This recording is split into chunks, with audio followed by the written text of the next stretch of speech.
the first to know Nsem-Pii TV. Meno say delegate conference dwumadie no eguso a ekoso a enya asem ketewa na empanyifo ahoro bebre ena atimu akako piase a omode womo anodisem atimu atodwa enya asem ketewa na donkuma ba no dani ewo mrashebedani anase mrashebede fie eye owura Afenyo Markins eye afutu mrashebedani na adono so edina no disem atimu atodwa abusuya sansem no eho behia se wo bete no tie na Nsem-Pii TV yetimu aboabo na no disem ni nyina no a yede bi eba abesommo wo sei se oba eye Ghana amamumu a MPP amayeko no atimu ayade sonko even na nado dan kwakofado ne second term awoko na yewo opposition speaker of parliament na yekura hang parliament so still na MPP amayeko no etim ebo no homodem de Ghana efiri ahochira na yewo mu etoto niema enuti na NDC amayeko ba ya wo mo enjoy a mo se gusura mo se wo mo etimi atoto niema ye eye enyuma pa eye na nada kakofado covid ene Russia Ukraine war ba ya omutim toto niema ye eno ensusaso enene Ghana fo dia yede eye abasobode ebom de ma NDC eye amayeko no instead of MPP abusuya yankwe na ensema oye onabo Kwame na Afenyo Markins wodi gudwa no koko kotibi nieba Nsem-Pii TV se dada ye no ensema hudo go prusu bia no ye besan e de kan ye na tifo of our great party, distinguished members of the Council of Elders, Second Deputy Speaker of Parliament, colleagues in leadership, honorable mighty minority members of Parliament, regional executives, constituency executives, distinguished delegates, representatives from our external branches, fellow patriots, members of TESCON, friends from the media, ladies and gentlemen.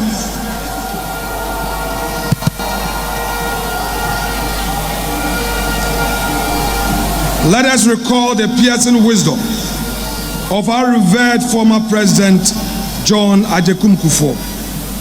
It is better to be a cleaner in a party in power than the general secretary of a party in opposition.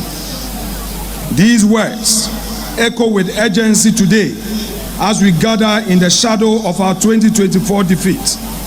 A loss that stings not because we failed, but because Ghana is now paying the price for trusting the NDC's hollow promises.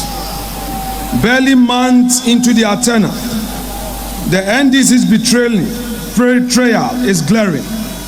New levies on fuel have spiked pump prices, crushing ordinary Ghanaians. Their pledge to end Galamsey has collapsed into chaos. The president calls it a national emergency, yet refuses to declare a state of emergency. Their vow to reset our nation has become a brazen assault on our judiciary, starting with the shameful vilification of our Chief Justice. Their promise of change, a sham, with schemes afoot to funnel our mineral wealth to their cronies. Worst of all, the questionable Ablekuma rerun, where NDC-affiliated tax attired our candidate, Nana Ekwe-Afriye, former MP Hawa Kumsin, and journalists exposed their willingness to trample democracy with violence. The message is clear. NDC is a failure. Ghana deserves better. Our 2024 loss exposed our cracks, internal rifts, faltering resolve, and a message that didn't connect. Yet this defeat is not our end. It is our crucible, fortifying us for the battles ahead. You must channel this moment of disillusionment into a movement of renewal, turning pain into purpose. Let me share a story that should humble all of us. In 2005, a democratically elected leader stood at the gate of American embassy in New Delhi, holding a valid passport, but facing an insurmountable barrier. The United States had denied Narendra Modi a visa, not for any criminal conviction, but because the world had judged him guilty. Imagine that moment of profound isolation.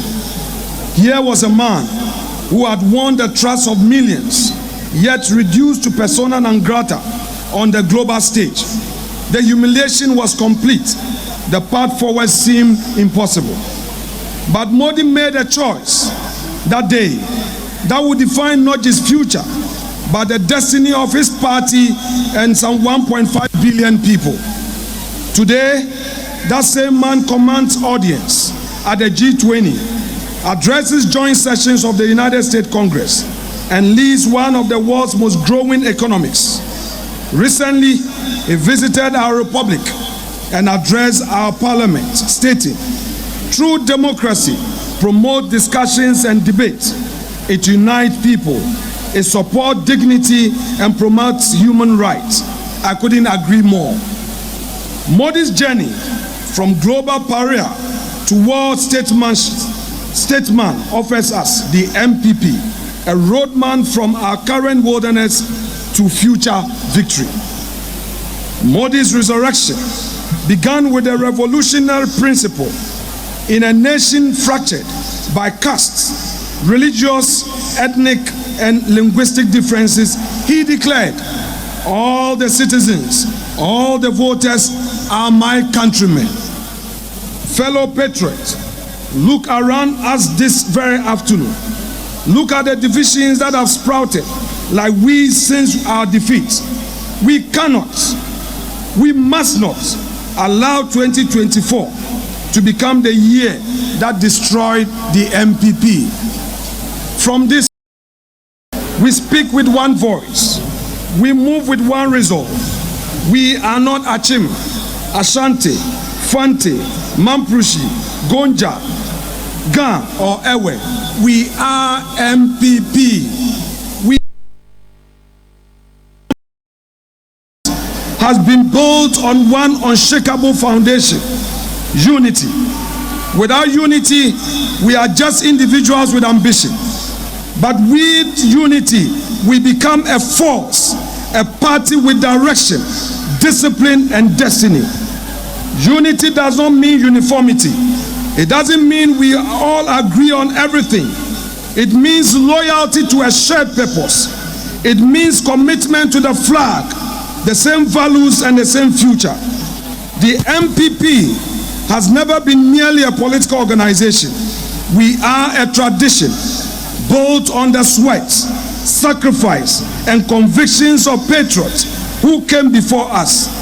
Patriots who believed in liberty, human dignity, the rule of law, and the boundless potential of the Ghanaian people, realized through the active participation of the private sector. These values must be our compass, especially now. For us as a party, the Modi story is instructive. The lesson for us is simple.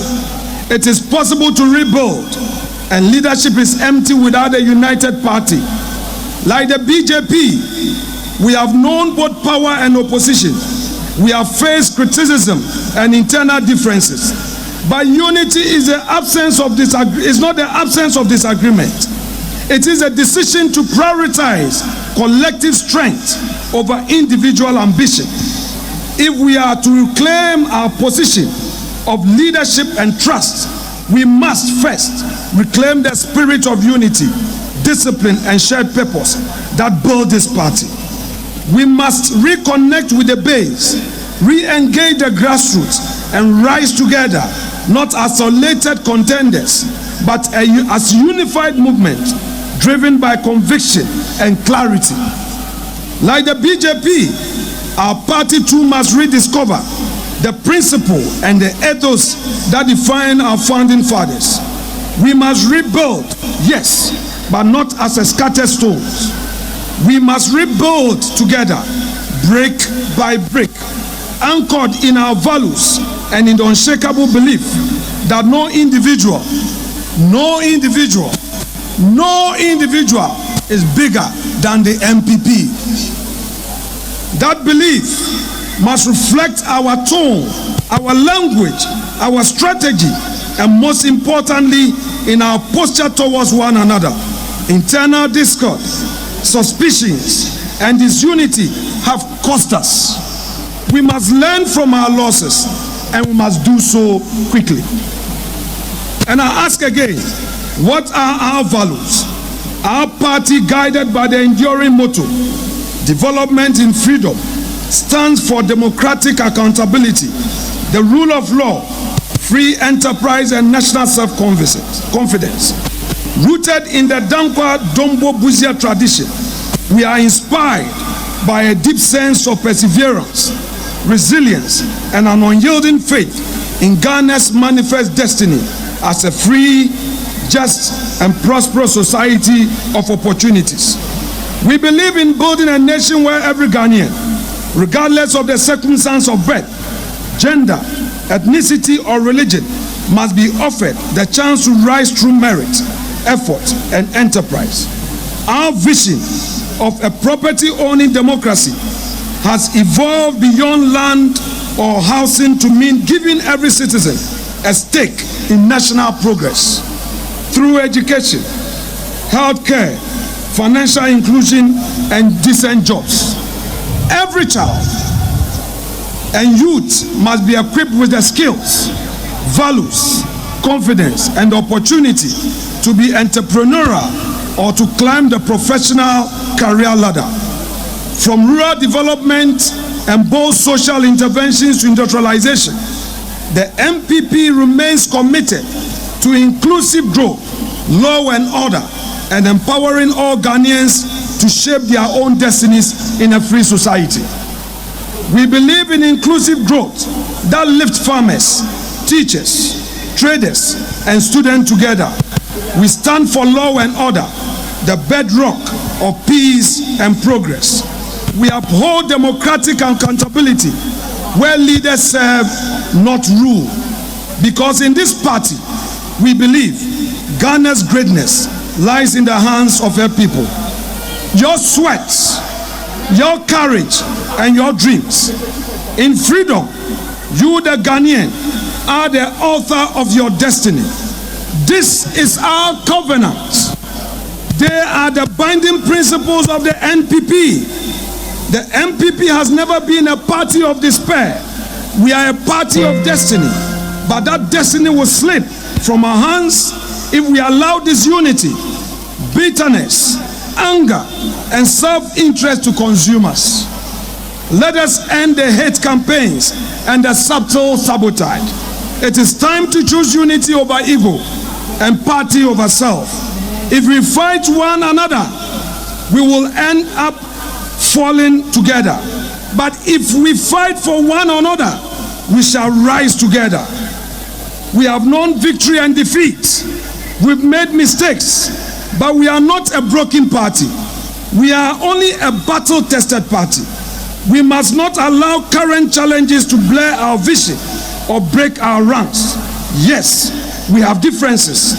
Yes, we've made mistakes, but we must never forget we are what we stand for and where we are going. Let this be a reminder. No matter how talented a leader is, they are nothing without a united, disciplined, and visionary party behind them. That symbiosis, leader and party rising together, it's what we must seek to achieve. No individual can make it alone. Everyone needs the party. Since the NDC government assumed office in January, we've witnessed a very disturbing development. Intimidation of our party members and a dangerous trend of persecution of our leaders and supporters. These attacks are not random. They are strategic attempts to weaken us, but they will fail. They will fail because our response will be unity. Our motto moving forward from today should be touch one, touch all. When one of us is touched, all of us must rise. We are one family, and the strength of our family is its loyalty in crisis. If we choose unity over ego, purpose over personal ambition, no force can ever stop us in 2028. When we are united, no external force can divide us. But when we are divided, even our strength can be used against us. Rebuilding does not mean avoiding or overlooking our differences. It means confronting them with maturity. It means refusing to let factions become permanent fractures. It means calling each other back to the center, the core which brought us this far. Your servant in Parliament hereby assure you through me that the MPP caucus remains resolute. We are not retreating. We are strong, united and committed to the values and ideologies of our party. We shall continue to defend the legacy of our party in Parliament, hold governments accountable, and show the Ghanaian people that we remain the better alternative. To our aspiring candidates, let this be a season of sober reflection. There is room for all of us at the table, but there is no room for selfish ambition. Let us rise above the temptation to win at all costs and choose instead to serve at all costs. Delegates, the future of our party rests in the choices we make today. Let us choose unity over division. Let us all rally around our elected leaders and reignite hope among our base. To our grassroots, you are the lifeblood of this great tradition. Your sacrifices, your patience, and unwavering loyalty have kept us afloat in seasons of triumph and in valleys of loss. And so to you, I say, hold on, do not lose hope. We shall rise again. The elephant has only stumbled. It has not been defeated. You have never given up on us, and we, your servants in Parliament, will never give up on you either. And to our youth, you form the majority, and your energy, your voice, and your ideas are not just welcome, they are essential. TESCOM, this is your moment. Stay grounded to our values. Stay focused on the bigger picture. Know that the future of this party belongs to you, the TESCOM youth, and our youth scattered all over the country. Learn from the elders in Parliament. Don't insult them. Engage them. Absorb their wisdom and grow with a strong conviction of our party and what it stands for. That way, you can also lead with clarity, build with purpose, and sustain the MPP legacy that has been entrusted to you. It is time to stop feeling sorry for ourselves. Yes, we lost 2024 elections in a big way, but let us be clear, this was not a defeat born out of failure. It was a perfect storm of adversity no government in the Fourth Republic has ever had.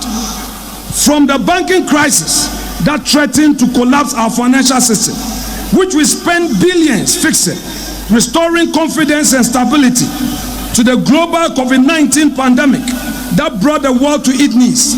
Then came the Russia-Ukraine war, unleashing the harshest cost of living crisis in generation. And through it all, we governed with a hung parliament and an opposition speaker. No government in our democratic history faced this scale of compounded crisis. Yet, Nana Addo Dankwa Akufo-Addo in the driving seat, we held the line. We do not downplay the struggle the Ghanaian people had to endure, but we should commend them because it was a sacrifices day, including the bondholders made, which led to the big economic recovery we started witnessing from early 2024. We endured, the people endured, and still we delivered. That was leadership, tested best in major crisis.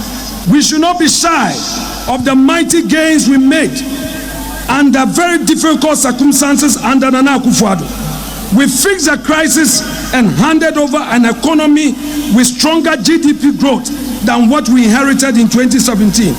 We built historic levels of gold and foreign exchange reserves the current administration is now relying on to prop up the city and support the economy.